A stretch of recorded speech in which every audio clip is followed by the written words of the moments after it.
Doenças fúngicas. Doenças fúngicas em peixes, especialmente infecções internas, não são incomuns e são muito difíceis, se não impossíveis, de serem curadas.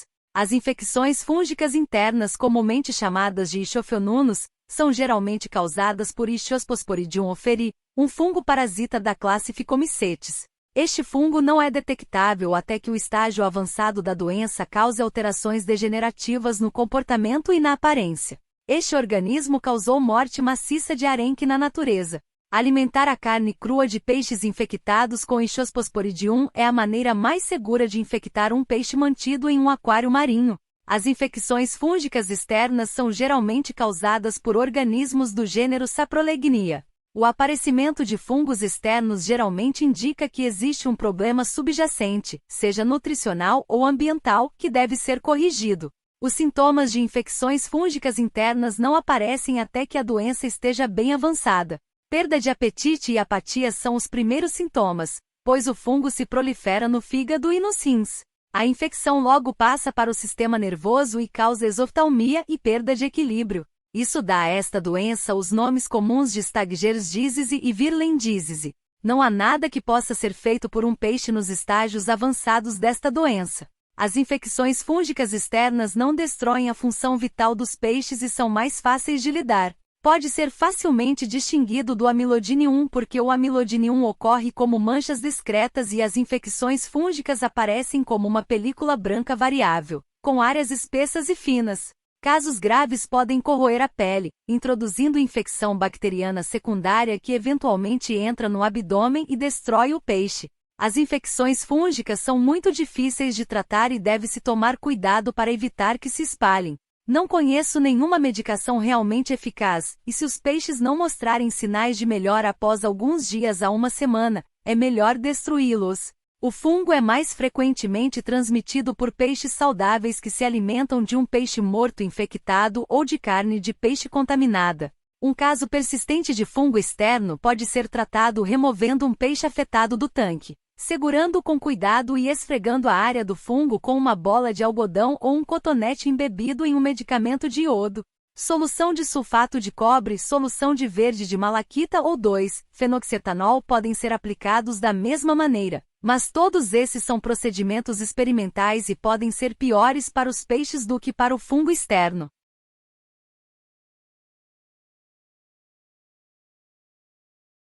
Os esporozoários causam muitas doenças em peixes, incluindo o Virlen, doença dos salmonídeos, doença da fervura em várias espécies de peixes cultivados e o que geralmente é chamado de doença do cavalo marinho. Provavelmente existem muitas doenças de esporozoários que afetam peixes tropicais marinhos, mas poucos estudos foram feitos em esporozoários tropicais. Infecções por esporozoários podem comumente ser erroneamente diagnosticadas como doença fúngica interna e ou externa ou tuberculose piscina e como bactérias. Também podem estar presentes em peixes sem causar uma doença com risco de vida.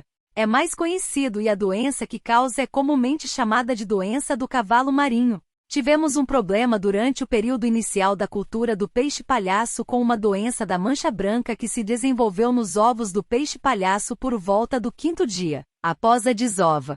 A infecção branca estava localizada na gema do ovo e o embrião atrofiado não se desenvolveu até a eclosão. Tuberculose de peixe. A tuberculose dos peixes, tuberculose piscina ou tuberculose dos peixes, é uma doença de peixes marinhos generalizada causada pela bactéria Mycobacteria marinum. Nesses casos, os aquaristas estavam limpando tanques que continham peixes infectados com tuberculose e apresentavam uma lesão aberta ou sofreram um corte enquanto trabalhavam no tanque.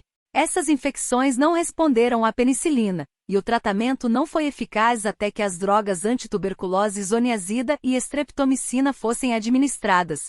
Esta é uma infecção humana muito rara, mas pode acontecer. Os peixes que apresentam sintomas de tuberculose devem ser isolados imediatamente, pois, embora não seja altamente contagioso, pode levar à mortalidade em todo o tanque. O contágio é especialmente provável se os peixes que morrem de tuberculose forem deixados no tanque e os peixes saudáveis picarem e consumirem as partes moles dos peixes mortos. Alimentar a carne crua de espécies de peixes de água salgada é outra maneira possível de introduzir esta doença em um sistema marinho.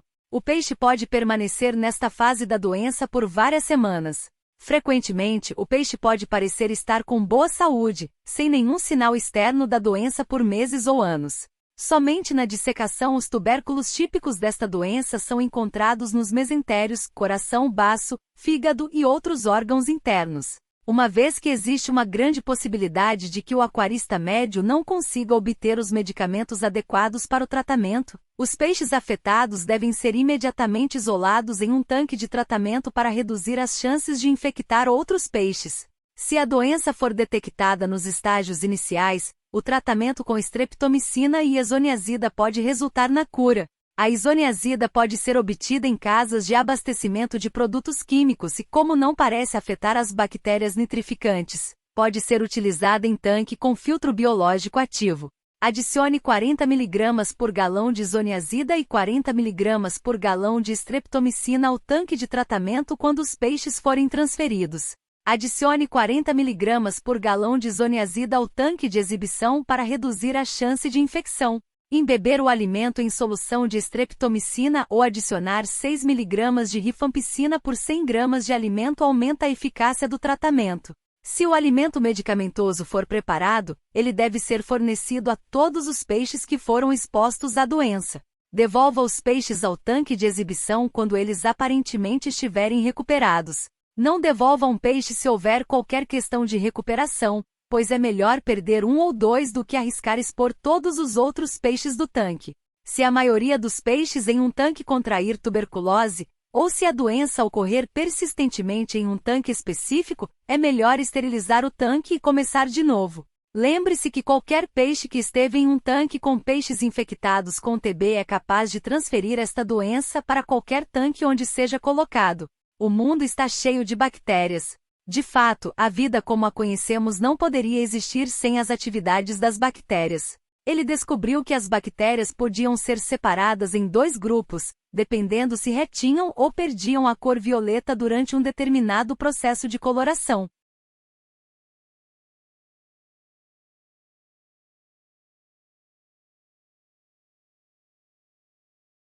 Ele não sabia na época, mas essa coloração diferencial era causada por diferenças fundamentais na estrutura da parede celular, que também afetam a forma como os antibióticos atuam nas bactérias. A maioria das bactérias que causam doenças em peixes marinhos são gram-negativas e alguns antibióticos, incluindo penicilina, streptomicina e sulfas, não são eficazes contra elas. Pseudomonas e Vibrio são os gêneros das principais bactérias produtoras de doenças em peixes marinhos. Os antibióticos neomicina e cloranfenicol, e em segundo lugar a eritromicina e a tetraciclina, são geralmente eficazes contra essas bactérias. Os peixes têm uma forte resistência natural às bactérias, de modo que as infecções causadas por Pseudomonas e Vibrio raramente invadem um peixe, a menos que haja estresse ou fraqueza já presentes.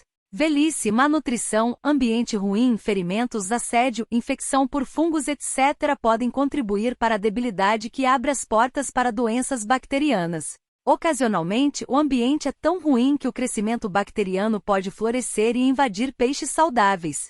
Os sintomas mais óbvios da doença bacteriana são barbatanas avermelhadas e desgastadas e feridas abertas nas laterais, geralmente perto das barbatanas.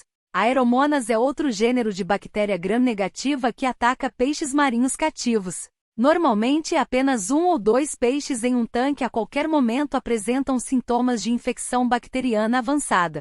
Os sintomas comuns da doença bacteriana incluem respiração rápida, uma película cinza sobre os olhos, escamas sangrentas na base das nadadeiras, desintegração das nadadeiras e feridas abertas no corpo. Doença bacteriana também pode causar cegueira em peixes. A cegueira em peixes geralmente é evidenciada por olhos turvos, incapacidade de ver comida ou movimentos fora do tanque e falta de resposta a uma rede sendo movida lentamente nas proximidades. O sistema da linha lateral, aquela fileira de minúsculos poros que se estendem da cabeça à cauda, é o local mais frequente de infecção externa inicial.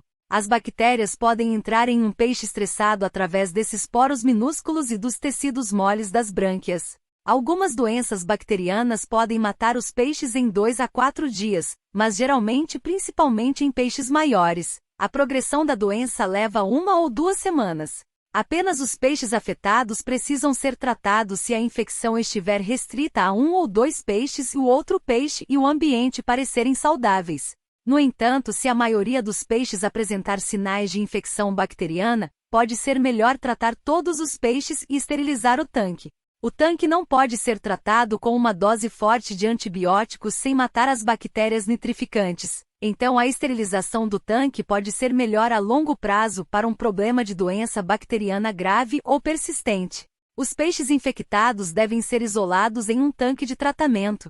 Um banho de água doce a caminho do tanque de tratamento é uma boa ideia caso haja um problema parasitário, mas não adianta muito para uma doença bacteriana. Reduza os níveis de luz no tanque de tratamento para preservar a atividade dos antibióticos e reduzir o estresse nos peixes. Adicione o antibiótico escolhido ao tanque de tratamento na dose recomendada pelo fabricante. Se o tratamento não for eficaz, tente outro antibiótico. Uma vez que o peixe leva vantagem sobre a infecção, com a ajuda do antibiótico, a recuperação é rápida. Um esterilizador UV eficaz no tanque de exibição será útil para evitar o acúmulo de bactérias perigosas na água do tanque.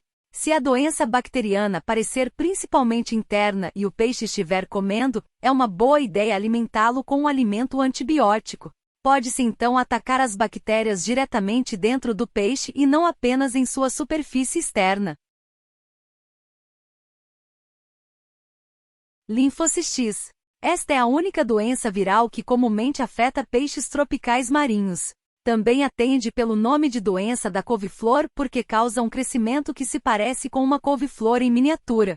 O vírus não mata os peixes diretamente, embora os crescimentos possam interferir na alimentação ou criar um caminho para a infecção bacteriana secundária. Embora a condição seja desagradável e possa alarmar o aquarista iniciante, com o tempo e sem complicações secundárias, os peixes geralmente se recuperam de uma infecção por linfocistis por conta própria. Antibióticos por boca. Se os peixes doentes ainda estiverem comendo, fornecer medicação por meio da comida pode ser uma abordagem eficaz para o tratamento. Alimentos preparados para peixes com antibióticos estão disponíveis em boas lojas de aquários, ou o aquarista pode adicionar antibióticos líquidos a rações secas e liofilizadas, que os absorverão rapidamente. Alguns deles têm ciclos de vida complicados envolvendo hospedeiros intermediários e não podem se reproduzir no aquário, caso em que são apenas uma ameaça para os peixes infectados. 2 desses parasitas maiores que ocasionalmente aparecem em aquários marinhos são discutidos abaixo, e o tratamento recomendado para eles também pode ser aplicado a outros parasitas metazoários. Vermes turbelários. O Yellow Tongue, Zebrasoma flavescens, é particularmente vulnerável a este parasita, mas outros tongues e às vezes peixes-anjo, peixes-borboleta e vários outros grupos são ocasionalmente infestados por plateumintos parasitas turbelários do gênero Paravortex. Como o Amylodinium e o Cryptocaryon, esses plateumintos parasitas podem completar seu ciclo de vida em sistemas fechados e, se não forem tratados, podem destruir peixes em pequenos aquários marinhos. Depois de alguns dias no fundo do tanque, o verme maduro se divide ao longo do corpo e libera até 160 vermes jovens nadando livremente que procuram seus próprios peixes hospedeiros. A melhor maneira de eliminar este parasita é usar o tratamento com formalina descrito para o Cryptocaryon. O fundo do tanque também deve ser mantido muito limpo durante o tratamento. Vermes de peixe. Benedenia melene são parasitas achatados, quase transparentes, que se fixam nas brânquias e nas superfícies externas dos peixes. Os peixes infestados raspam e nadam ativamente contra o fundo, tentando desalojar os parasitas. Os vermes podem facilmente passar de um peixe para outro, embora tendam a permanecer com o mesmo peixe.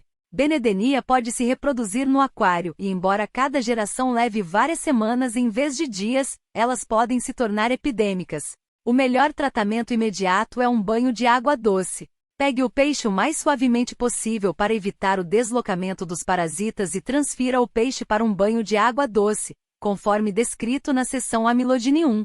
Os vermes ficarão opacos e cairão do peixe muito rapidamente. O peixe pode ser deixado na banheira, sob observação cuidadosa, até 8 minutos se todos os vermes não caírem em 2 minutos. Certifique-se de que todos os vermes sejam eliminados da rede usada para capturar os peixes infectados antes de colocar a rede no mesmo ou em outro tanque. Outro tratamento desenvolvido recentemente para vermes externos e parasitas de crustáceos é a adição do químico O-dimetil 2,2,2-tricloro, hidroxetilfosfonato diretamente na água do tanque. Foi desenvolvido como inseticida e mostrou-se eficaz contra muitos parasitas de peixes aquáticos. Este composto é muito tóxico para os crustáceos e, portanto, todos os camarões, caranguejos, lagostas e para garantir a segurança, todos os invertebrados valiosos devem ser removidos do tanque antes do tratamento. Embora o DTHP seja bastante eficaz contra vermes e piolhos dos peixes e possa ser adicionado diretamente ao aquário, recomendo o tratamento tradicional com formalina, a menos que você tenha experiência e equipamento de laboratório para calcular e preparar a dose adequada de DTHP para o seu aquário. Catadores de parasitas como pequenos peixes-anjo franceses, neon gobis e peixes limpadores do Pacífico, são úteis no controle desses grandes parasitas.